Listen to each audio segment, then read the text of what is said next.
ஆச்சி மசாலா. எந்த சமையலும் ருசி தேடும் ரகசியம் 20 ரூபாய்.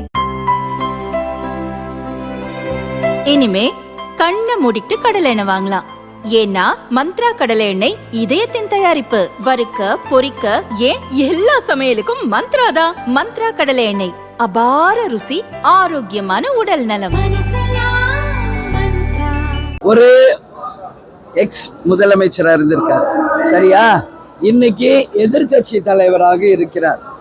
அவருடைய வார்த்தைகள் கண்ணியமாக மற்றவர்கள் மதிக்கக்கூடிய அளவில் இருக்கணும்.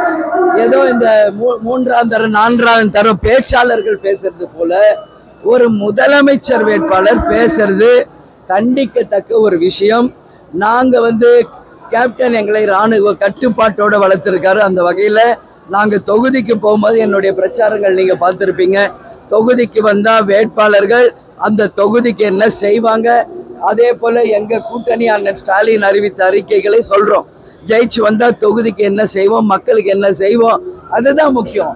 அதை விட்டுட்டு சும்மா அடுத்தால குறை சொல்றது திட்டுறதுனால நிச்சயமாக இதற்கான பலன் எடப்பாடி பழனிசாமி அவர்கள் தேர்தல் முடிவுகள் மே 4ஆம் தேதி வரும்போது நிச்சயமாக அவர் அதற்கான பலனை அடைவார் என்பதை உறுதியாக நான் சொல்றோம்.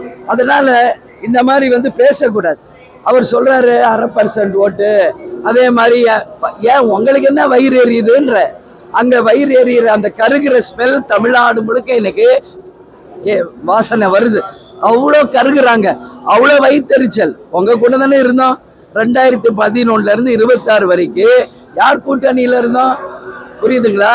அவங்க கூட்டணியில ஒரு முதலமைச்சர் வேட்பாளருக்கு இது அழகல்ல. இது நிச்சயமாக கண்டிக்கக்கூடிய ஒரு விஷயம். ஒரே நிமிஷங்க, அவர் கையெழுத்து போட்டதே இப்ப அண்ணாமலையார் உண்ணாமலை அம்மன் கோயில்ல இது வரைக்கும் நான் காமிச்சதே கிடையாது, புரியுதா? எம்பி சீட்டுக்கு அவர் கையெழுத்து போட்டு கொடுத்தது உண்மை. நான் எங்க போட்டு கொடுத்தேன், நான் எங்க சொன்னேன்னு சொன்னார். அரசியலில் மரியாதை காரணமாக கண்ணியத்தை கடைபிடிச்சு அதை நான் இது வரைக்கும் காமிக்கல.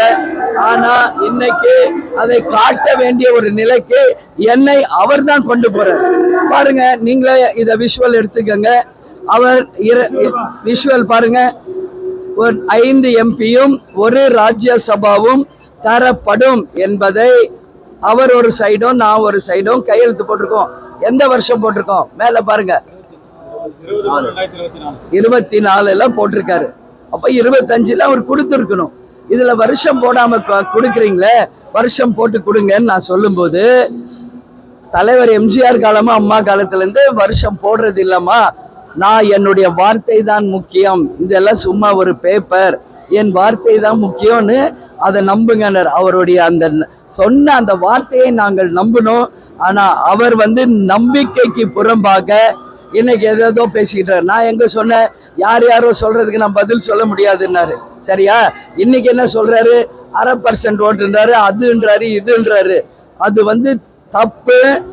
எங்களுக்கும் அது மாதிரி கீழ்த்தரமா பேச எங்களுக்கும் தெரியும். ஆனா நாங்க அண்ணா அவர்கள் சொன்னது போல கடமை, கண்ணியம், கட்டுப்பாடு, எங்க கேப்டன் எங்களுக்கு சொன்னது போல அந்த மரியாதையோட அரசியலை மரியாதையோட நாங்க நடத்தணும்னு நினைக்கிறோம்.